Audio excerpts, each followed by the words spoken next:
Hello, my name is Alexis Cole, and I'm the director of jazzvoice.com. And this evening, it gives me great pleasure to introduce Dr. Lenora Helm Hammonds and to celebrate with our friends the release of her new book, Sing Vocal Jazz, Teach Vocal Jazz. And it's on Routledge, which is the most preeminent of the academic presses. And we're so excited for you that you brought this through to completion, that everything made it to the end. And we just wanted to take this time to celebrate with you and to learn more about the book. There it is. Yay, congratulations. Thank you. I had to write desk copy on it because we sold every single one at the Jazz Education Network conference. Oh, that's amazing. Congratulations. Yes, Oh, yes. and I think they're not inexpensive as well, right? I mean, that's a high Routledge books are usually Yeah, it wasn't cheap. And so great. I'm excited. And yeah, That's great. And may I call you Lenora during this? I think absolutely. that's pretty casual here, right? So Mhm. but I just want you to know how much I appreciate and respect your title and that you saw that education through and are able to share the fruits of it with everybody else. But Lenore and I have known each other since I used to live in North Carolina in Durham back in the day. And we, saw each other perform. And I can't remember if we ever performed together on one of those big nights that Eve Cornelius put together. Something that was, I feel like every singer in the area was on that. I know maybe that preceded some of the time because at the first time I was working at North Carolina Central University in the Department of Music in the Yeah. vocal jazz director role, I was going back and forth to New York City. Oh, Um, Quite a bit, almost every week for the wow. first couple of years. So it could have been that we were connected too in New York when I was in International Women in Jazz and the Oh president. yeah, I was part of that as well. Yeah. Okay, Yeah, so I great. think that's when we connected. Yeah. I And so know. she was down at and then she was down at North Carolina Central University for many years, which I definitely was in contact with you during those years and most Mhm. recently about getting those NCCU Ella Scholars to the Vocal Jazz Summit, which we did last year. And Mhm. then about 2 years ago, she took on the position of Dean of Professional Education at Berklee College of Music. So amazing. And now you commute to Boston from North Carolina. I That's pretty do. ambitious and Yeah, I making it love work. living. I love living where I have trees and grass and a garden and all that good stuff. Yeah. I've been a city gal for a long time. Yeah. So my North Carolina roots give me some grounding. I love Boston. I mean, Berkeley was my undergrad alma mater. Oh, I didn't know that. Oh Great. yeah, film scoring was my first degree Oh. from Berkeley. So it's kind of full circle. It's really exciting to be in my role. The professional education division is music education, music therapy, um, music business management, professional music, and the liberal arts. So all of the adjacent fields to having a career in music are my under my purview. I have about 300 faculty and about 10 staff and a great leadership team. So I love it. It's just a Wow. way to have really good impact. And this book is it's the culmination of the 20 years I spent as a vocal jazz director at North Carolina Central University. So it's just a real full circle time, and I'm so grateful. So thank you again for doing this night for us. Oh, it's my pleasure. And Kate McGarry just joined the Zoom. Hey, Hey, Kate. Kate. Hey, baby. How fun is that? Yeah, Great. And they that's were my all sister. just hanging out at the Hi, Gen friends. Conference. Hey, Hey, how you doing? great. Whoops, you can't really see There me, she but is. I'm here. I'm good. Wonderful. Yeah, they have a new project together called the Sistering, which there's the new album. Look at that. Wow. I didn't realize it was already all Oh, printed up and everything. yeah, the single came out today, Combat Boots and Glass Slippers. Oh, Oh, it's so great. good. Yeah, so that our single is out. Yes, I mean it's kind of a whirlwind of things, Yeah. We work under the radar for a whole year. I don't know, this is 2 years, right, Kate? We Yes, recorded yeah, this in the summer of 24. yeah. Yeah. Yeah. I just want to say that was the first headlamp appearance on Jazz Voice in 5 years. She's like, "Oh, I'm wearing a headlamp. Let me get that off. I Where are you?" know. I work in a coal mine. It's just one of the things I do. Oh gosh, sorry. I just great. Great. Well, thanks for coming by and supporting Lenora. This is so fun and Oh my congratulations you gosh. guys on your album and this project and we can't wait to hear it.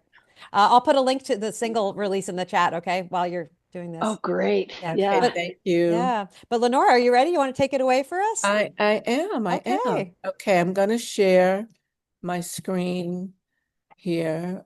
Present full screen. Can you see that? Looks good. Okay, good. So this is a time for us to explore this new text. And it's really I don't know, 25 plus year dream come true. It's the book I wanted to have when I first started teaching vocal jazz. Let's see, will it let me move or do I have to move it by myself? I'm getting that funny click sound. So let's see, do I have to, is it on a timer? Oh, it looks like it, huh? So that's the book, and it's really a pedagogical set of tools that provides a step-by-step way to think about how to teach vocal jazz if you're a teacher, or what if you want to know if you are working on your own through the book. You know that it's been the work of not only myself, but about 23 other vocal educators, vocal jazz educators. And that's why I say it's a research-based and field-tested set of pedagogical tools. And those are the folks. So some of those folks' names you might know and some you might not know. And that was really the goal, to make sure that there would be people that you might be familiar with. And if you didn't have as wide of a knowledge of the vocal jazz educators out there, there they are. And all of them are people who I've worked with and admired really deeply. Um, and so it's really exciting. Everyone had a different perspective. Everyone had a way of looking at the work of vocal jazz and approaching it from a different aspect. Some people were lifelong academics, and some of them never have taught in an educational setting, but teach in private studios or one-on-one, or teach from the stage. Some of them are educators in higher ed, and some of them teach in K through 12 settings, but teaching vocal jazz. So it was really kind of the proudest part of the book is that there's this village of jazz educators to introduce you to. And in the book, they each have a small little chapter, a couple of pages, some 4 or 5 pages of their very important, their best gems, and you have access to that. So why is this book important to me? Why do I want to share this information? Because when I started teaching in the higher ed level at a university in 2005, I didn't have a book like this. I didn't have a roadmap to teach me what is it that we should know? Why should we know these particular sets of information?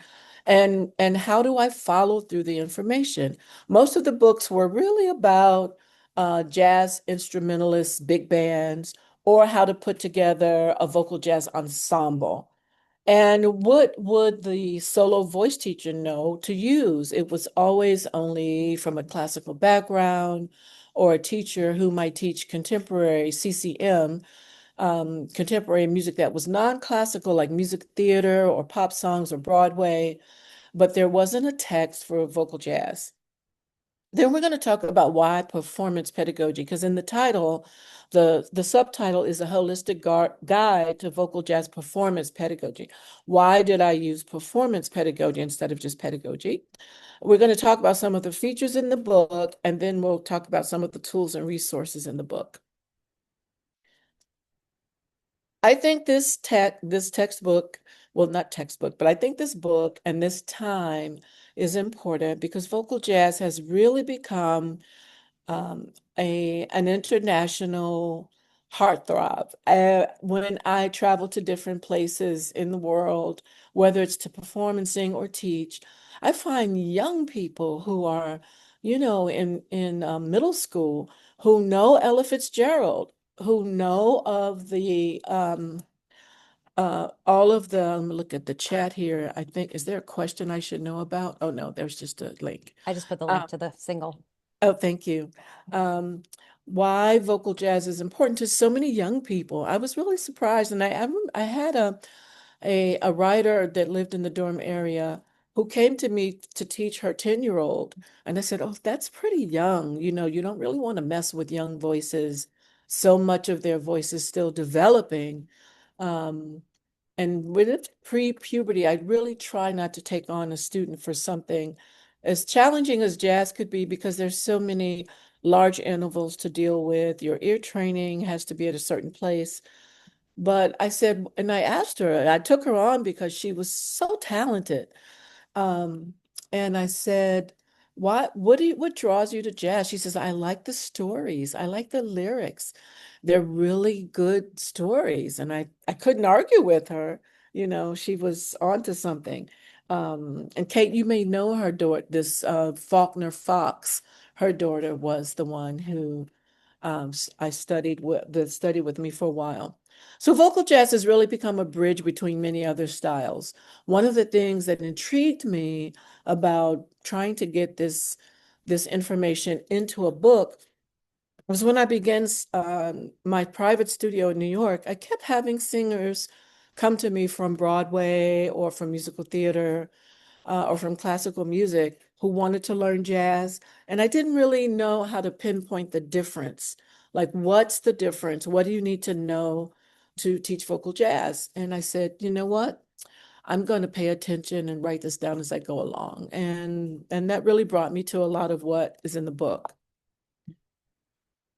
So, what is pedagogy? Pedagogy is really how you teach something, the methods that you used, and the practice of teaching, and especially as an academic subject to teach the theory and the practice of anything.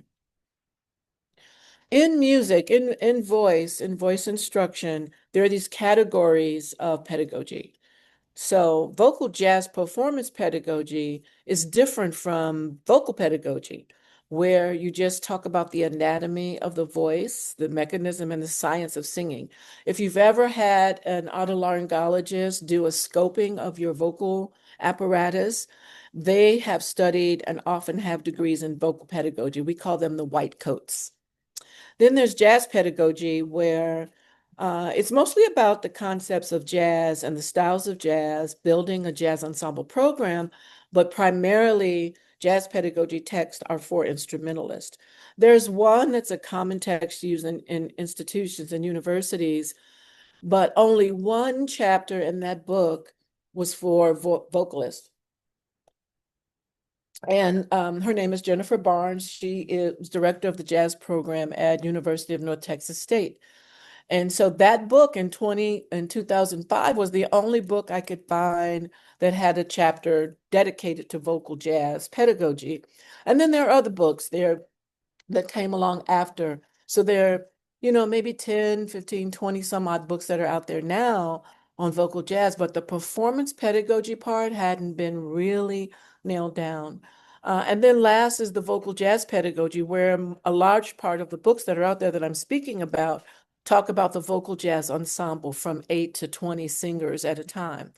But I wanted to present something that would help studio vocal teachers and solo vocalists to have a guide to follow for what they wanted to know. So vocal jazz performance pedagogy is how to teach solo performance of vocal jazz and the building blocks of musicianship.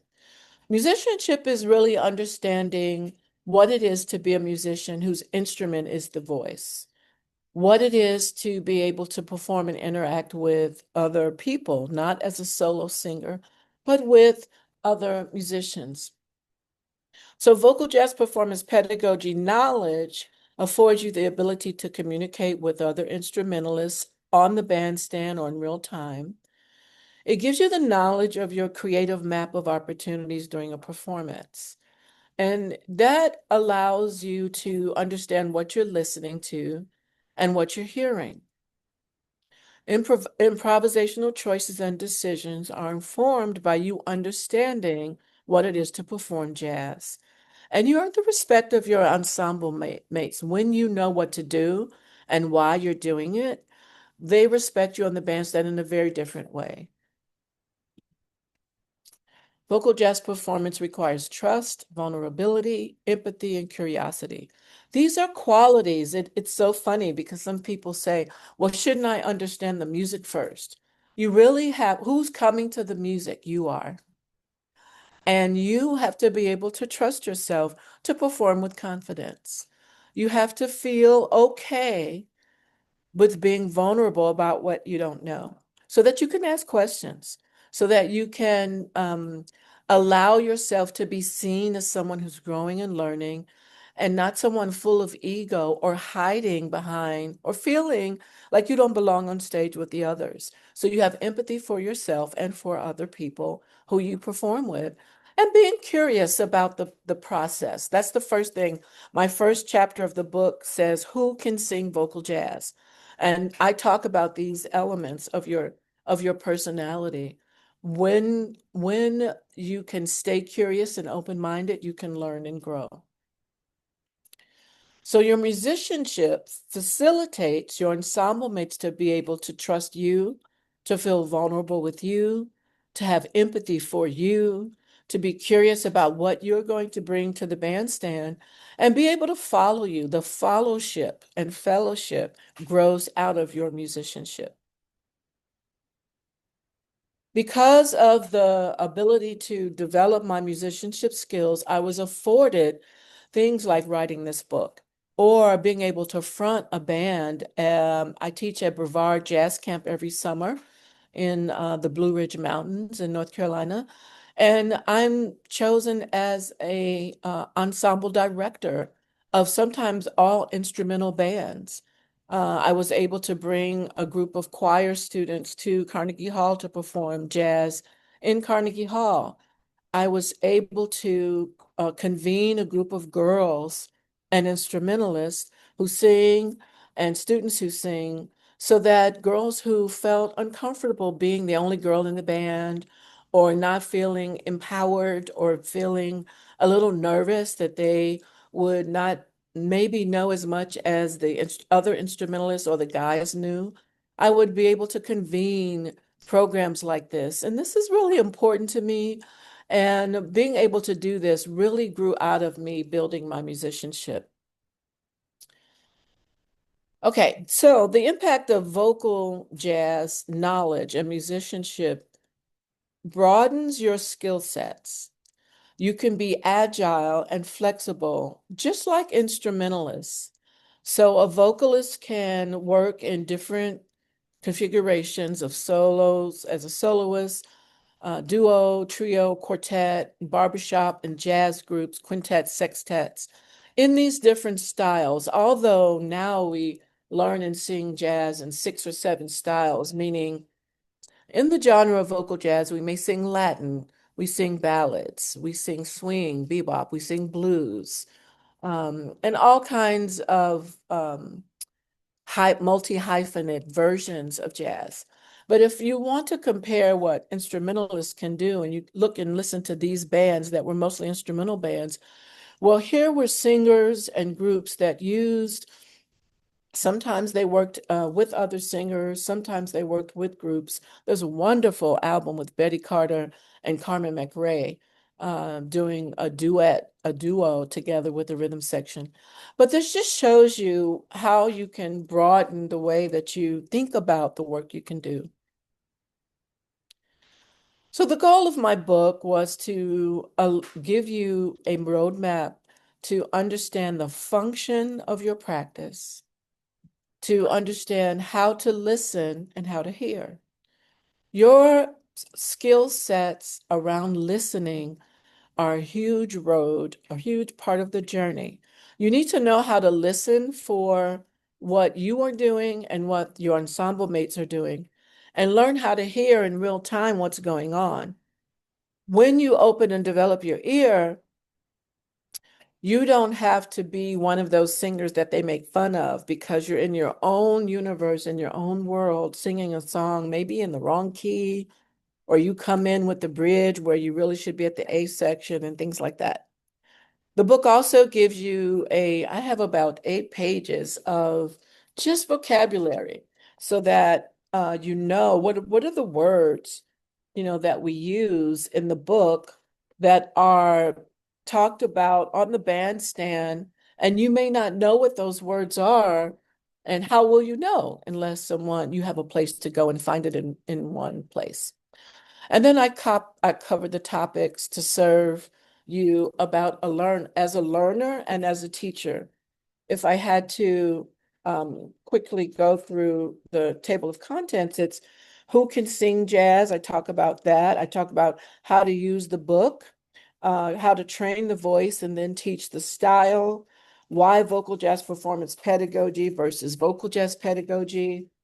Part two is the styles. I go through blues, swing, bebop, rhythm changes, ballads, Latin jazz, and hybrid jazz. I go through the role of vocal jazz ear training. I go through the role of jazz theory in vocal jazz performance. I go through the vocal jazz improvisation, unpacking, learning how to listen and learning how to hear. I go through chapter 9 is the magic scale and other necessary musical tools. And part 3 goes more into a little more advanced subjects of chart writing and vocal jazz arranging, jazz composition and songwriting for jazz vocalists, the reluctant band leader, how before you really know more than your musicians or as much as the instrumentalist, you have to be a band leader.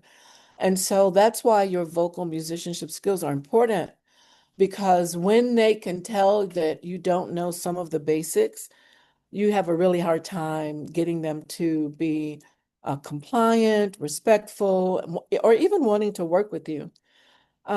Shaping a vocal jazz career. And then chapter 14 is the 23 vocal jazz experts, the vocal jazz village, I call them.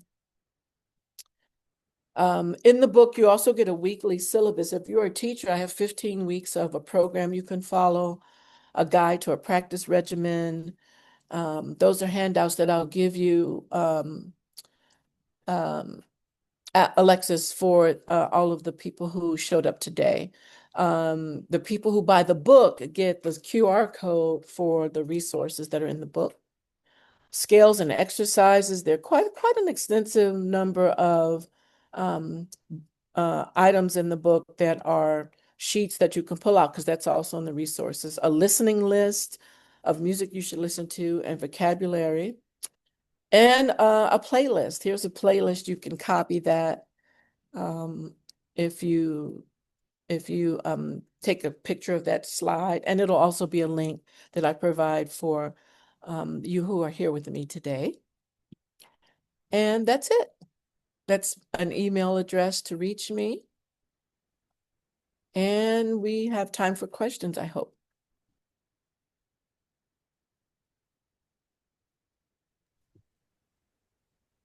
Awesome. That's so great. Wow, I love the syllabus.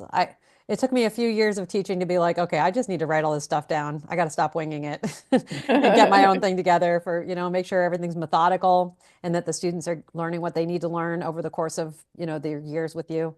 That's really Yeah, great. Oh my gosh. This is going to be such a great resource for teachers everywhere. Thank thank you, you. Lenore. Yeah, thank Thank you for you. taking the time to put all your thoughts down, because lots of people are smart and have great ideas. They don't put them down. They don't take the time and get it done. So I just want to congratulate you on everybody. Everybody here has some project that they haven't finished. Lenore got it done, guys. Yeah, So that's so it was awesome. hard. It was really hard. And thank you for acknowledging that, Alexis. And I keep encouraging every educator, every singer I know, there's something you know how to do if you write it down that will be helpful. And just practice, putting you already have it in your lesson plans, in your one-on-one, in your studio sessions. It could be that you know how to get around Christmas songs really well and turn them into good jazz arrangements. I heard this girl on Instagram who loves 1930s vocal jazz. And she took a ludicrous hip hop song and turned it into a vocal jazz song. You know, every time I talk about this person, I saved it so that I could go back to it and listen to it. And it really shows distinctly that she knows that style in that period and how to turn anything into that song. It's a perfect example of understanding how you migrate from, how do you turn Happy Birthday or the Star Spangled Banner or anything into what makes it jazz. What are the concepts? Swing and the blues. How do you get there? So Great. And I we had would a love any yeah, questions. Susan had raised her hand. You have one, Susan? Hey, Susan. Hi, hi.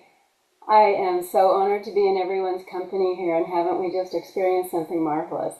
Um, Thank you. I'm a longtime singer and a longtime um, bootstrapper. And so, the possibility of what you have here for anyone who's, intent on getting going on this and the time and just the elegant way that people will grow under this is really I get what you've done, and I'm just really excited for everybody who gets to share it, and even for those of us, me especially, who's picking it up now to continue on with what you've done. So I'm just really blown away by what you've presented here. I wanted to share one little story about the long time dilemma between instrumentalist versus vocalist, if that's a good way to say it. And I was in a camp where that conversation was had. A bass player hosted the conversation, and it was mostly, it was all instrumentalists, men essentially, and then the vocalists were female. So it even was more of a, it wasn't a standoff, but the lines were divided. The conversation went through with the women who were in the crowd just really voicing, how unprepared they were, or maybe how picked on they were, or something. There was something about the way that it works. And man I was sitting next to, who was a saxophonist, raised his hand and he said, vocalists scare me." And it was so revealing, and it was really such a real revelation that we could be frightening people when we're the people who are really, that maybe the unprepared ones who are really got our defenses way up. But that was really revealing that, and the question was, explored, like, why do vocalists scare you? And he said, because as an instrumentalist, he knows what he's doing, but a vocalist who does not know how to voice that can become very emotional, or very challenging, or very distraught and hurt by the whole situation. But I found that was a profound experience for me as a vocalist, to take compassion for the instrumentalists who are prepared and then come in faced with all the trappings of a vocal, of the vocal part of it, including having to change keys readily, which they may or may not be ready for. So that just occurred to me as you were speaking, that that's just one of so many things. We need to be prepared, and we need to own it. And when we really do get to that point, what a joy to be, prepared and see what happens after that. It just gets better and better. Yeah, thank you for that comment. I appreciate that. It is so true that, and especially what I've seen in some of the younger instrumentalists, that they will be very concerned that they have put a vocalist in the room in a situation of feeling such trepidation or so insecure that they are reticent to participate, to improvise. And I just tell everybody, I try to keep it light and say, listen, every master was once a disaster. We all started somewhere, we all have things to learn.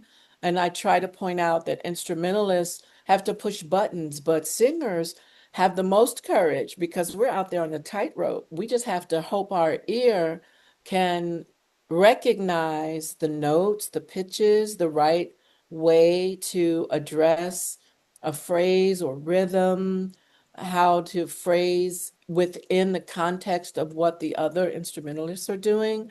And we can all make a wrong choice or decision, but it doesn't mean we're bad people or we are unknowledgeable as a whole, or we are without the ability or the skill or the talent. It's just where we are in that moment. I mean, I've frozen on stage with great musicians, even after I've been in music so long. Your whole mind could go blank. Someone could walk in the room and you completely blank out. right? And so be distracted by someone in the front seat talking. Jazz clubs are so close, and so intimate sometimes. So what you say is so true. I've heard pianist Joey Calderazzo say instrumentalists sometimes are very unnerved by singers because a singer will expose them at not knowing how to play in 12 keys if they call a key that they don't know how to really navigate around. So that empathy and vulnerability and trust is on both sides. Yeah, thank you for your comment. Thank you. Kate, you had something to share? You're muted, I think. You're not muted, but I can't hear you either. Let's see. Try. Oh, good. Hello? Yep. Can you hear There me you go. now? Yes. Okay.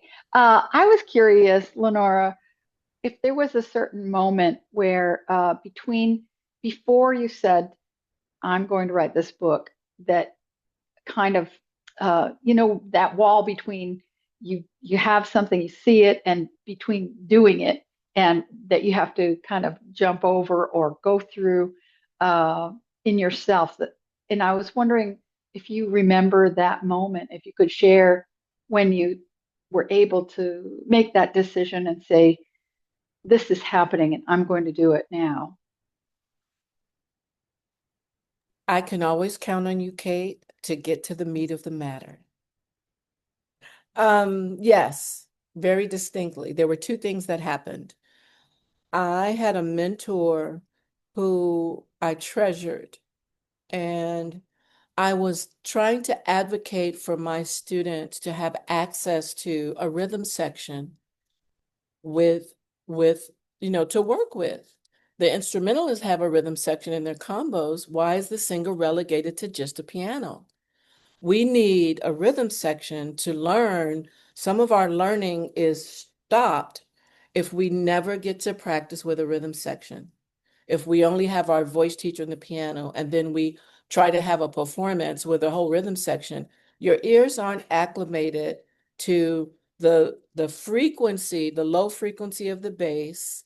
Our ears are not acclimated to what it is to listen to bass and piano at the same time, to listen to be at piano, bass, and drum at the same time. We need the ability to develop our hearing, to escalate our awareness and acknowledge it in real time in performance, learning how to listen and learning how to hear.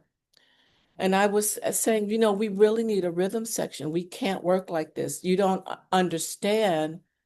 I said, my exact words, we don't understand what we go through. And that my mentor hung up the phone on me and stopped speaking to me. I was distraught. I thought, are you kidding me?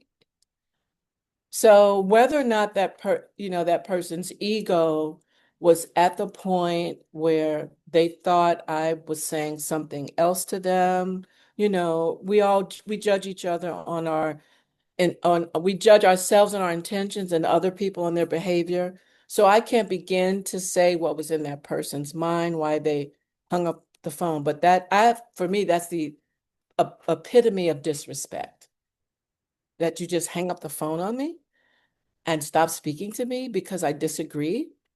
But I was like, okay, I lost a mentor and friend then. But it didn't change that my students needed a rhythm section. And I said, wow, I would keep running into what Susan was saying.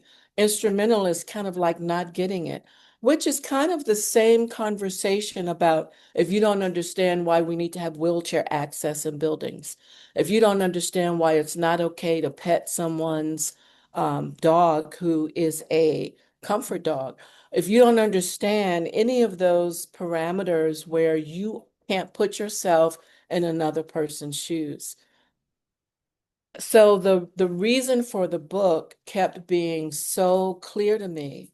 I was like, and it shouldn't be that as singers, we all get together and we have the same gripes. And maybe a book would help people understand, no, you shouldn't smoke inside where others, it's kind of that same thing. So awareness, bringing the awareness to our plight as singers, what we go through, what we experience. We don't push buttons. We have to develop our ear. We need to practice the chromatic scale more than in addition and the dominant seven scale. We need to know how to swing and incorporate the blues. So because I had to build and scaffold my curriculum and lesson plans bit by bit over all this time, the second thing that made me cross the barrier of fear is I have this other saying I tell my close folks, my friends, and my family, do not die with all of that wisdom inside of you. Don't be in your casket and you haven't done something. It's a travesty, the gifts we have. We're on the planet for a reason. Don't die with your brilliance inside you. Don't die with your talent inside you. That's why you're here. So I feel like it was my duty. There's one more thing I want to accomplish before my maker, before God takes me from this earth. And one of them was this book. Yeah. Thank you for that answer, Kate. That question.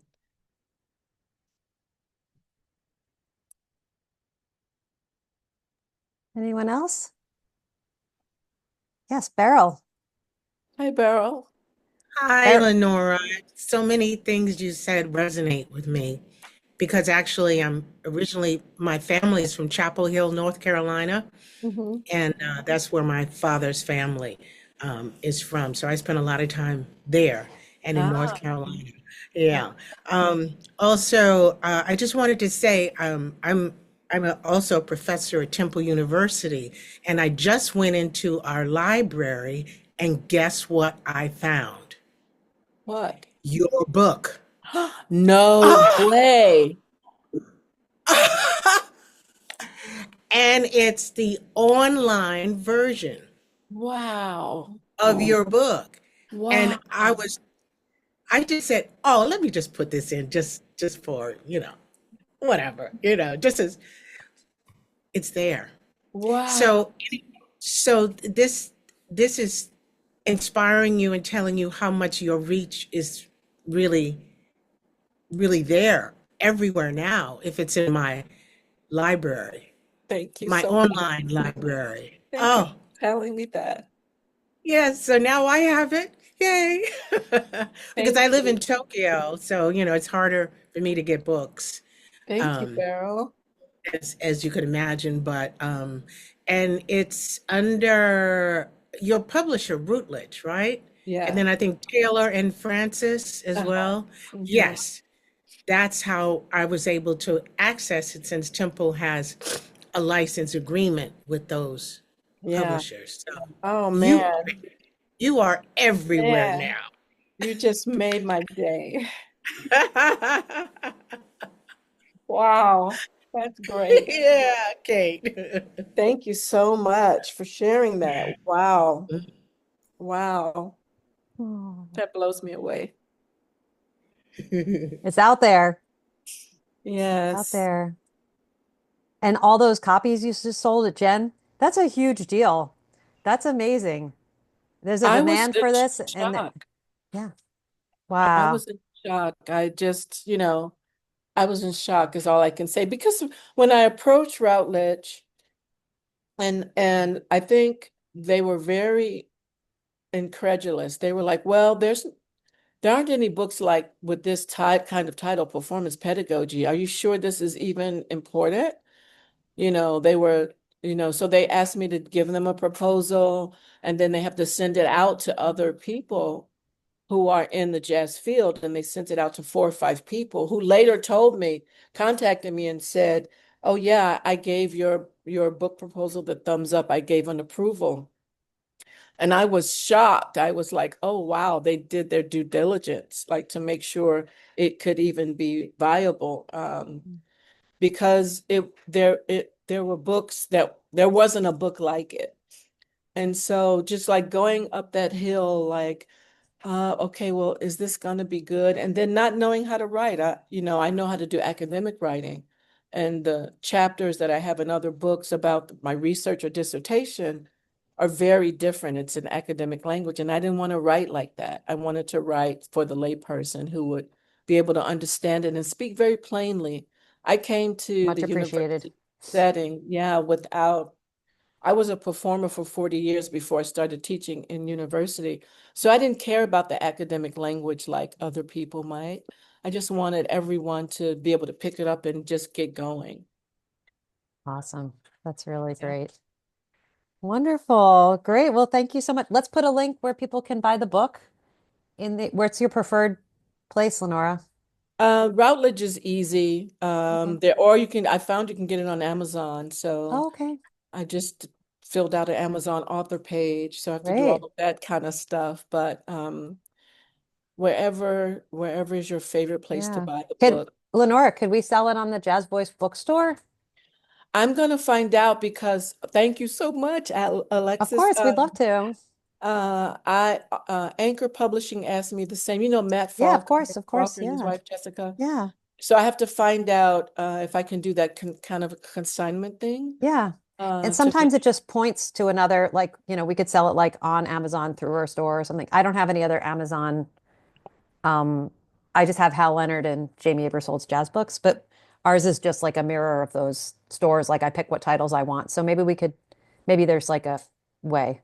okay, Yeah. yeah, I'll figure out a way. That'd Thank be you, great. Alexis. Yeah. Yeah. Yeah, I Wonderful. love jazzvoice.com. It's doing such Oh, great stuff. Good thank for you. I you. remember our initial conversation during the pandemic. Yeah. Yep. Yes, it's been going strong. Yes. Yeah. And some of our members have been members for the whole 5 years.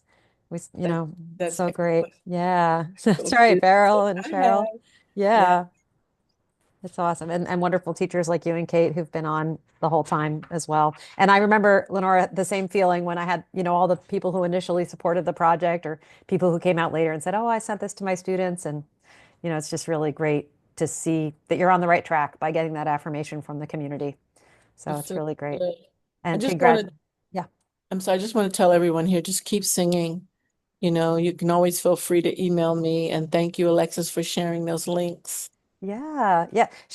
I thought maybe should we close watching the sistering listening to the single that came out today? Yes, why That'd be not? fun, right? I Yes. mean, we usually go over a few minutes, so And so okay. Kate is I- here. Yeah, I have it pulled up so I can play it. There's not a video, right? It's just the No, track. we were thinking of, we have footage to do a video, but we haven't gotten there yet. That's I okay. mean, girl, Yeah. please, there was so The much to get this going yeah. and get The the website album looks done. amazing, guys. The website is beautiful. Thank Yeah. you. Great job on that. Okay. Well, We're I'll embracing elderhood. wonderful. I love it. Yeah. Um, I'm going to just share my screen share sound. And if you guys need to, go, you can head out or stay and listen. There's no pressure. And I'll keep the recording going just so that people who are watching this later can enjoy that too. And they can also turn it off when they want. Lenora, any last words before we go to that? Um, yes, keep singing. Yeah. Whatever's in your heart to express and to share, keep singing. You have your voice and your talent as a vocalist for a reason, and it gets revealed to you the more courageous you get about sharing your gift. That's one. Combat boots and glass slippers is what you're about to hear. I got the title from reading a book called The Art of War for Women by a Chinese American woman. She's a business person, and it inspired me that it was a chapter about knowing when to shift from, the hard part, a combat boot wearing woman or a glass slipper, and embracing your feminine side and your masculine side. So that's what this song is about. Great. Thank you for the context too. All right, here we go. Thank you, Lenora, and Thank congratulations, you, Lenora. Alexis. Congratulations, Kat. Kate. Great. Okay, here we go. Thank you, everybody. Yeah. Okay. Good.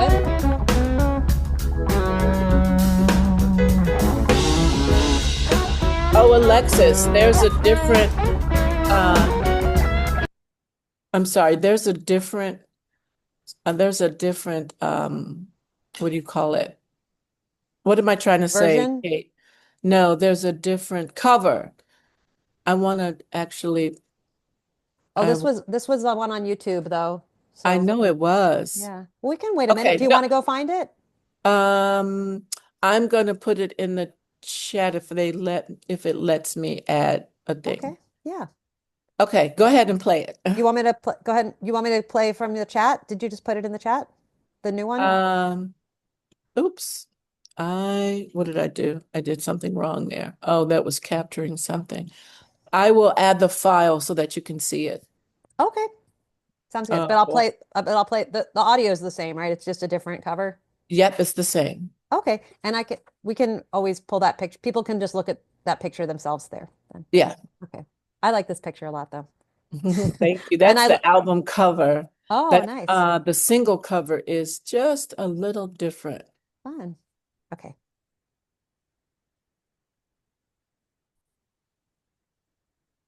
Let's see. Cigarette smoking, big gun toting, scared of her in Alcatraz. Green-faced boasting, white-eared glutton, Afro Carolina sass. Let me tell you about her. Never seen a woman so damn badass. Get in her way. Ooh, like brain smarts with a brave heart, never underestimate. Quiet fire, stay clear, child, or you're gonna have a real bad day. She ain't for hanky-panky. Okay. Have you seen a woman so damn badass? I think you're not ready. Oh, she's wearing boots and glass slippers. French champagne or brown liquor. Don't complain about the things you're not, 'cause it makes you love me for the things I love. Face of a spider, people gonna try you, hope to catch you in their way. They don't figure you're much bigger than the story swimming in their head. Did you know she's gonna tell ya? Ever seen a woman so damn badass? Don't get in her way. And glass slippers, French champagne and brown liquor. Don't complain about the things you're not lovely.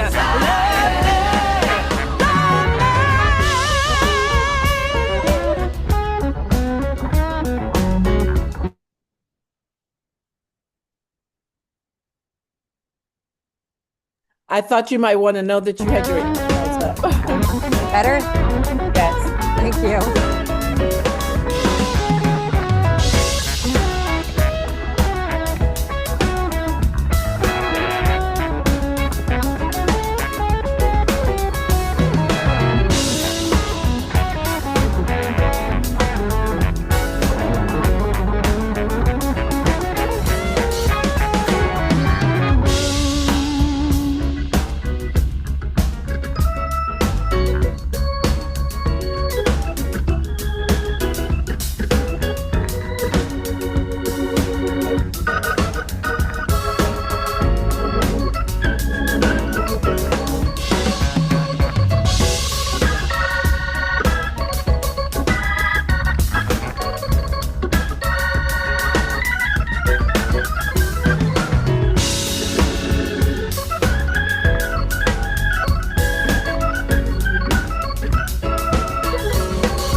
It's pretty Yeah. wild.